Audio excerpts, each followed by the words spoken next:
કંબોઈ ચાર રસ્તા ટ્રાફિક જામના પ્રશ્ન યથાવત 2 કિલોમીટરની લાઈનો લાગી। સિહોરી પાટણ હાઈવે પર કંબોઈ ચાર રસ્તા પર આજ રોજ પણ ટ્રાફિક જામના દ્રશ્યો જોવા મળ્યા હતા। કંબોઈ ચાર રસ્તાથી બનાસ નદીમાં રેતી ભરવા જતા ડમ્પરોનો જમાવડો થઈ ગયો હતો અને 2 કલાક ઉપર ટ્રાફિક જામ થતાં દૂર દૂરથી જતા મુસાફરો હેરાન પરેશાન થઈ ગયા હતા।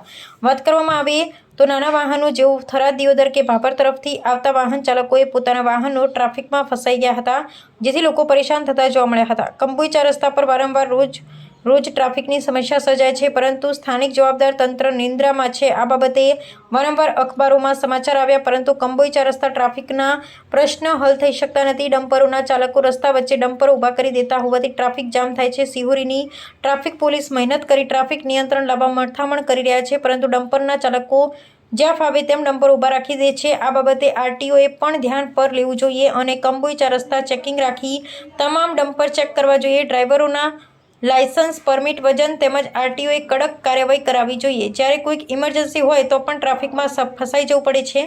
આ રોજનો પ્રશ્ન છે। આ બાબતે કલેક્ટર, બનાસકાંઠા પોલીસ અધિક્ષક ઘટતું કરે તેવી લોકમાંગ છે। અહેવાલ રામજીભાઈ રાયગોર।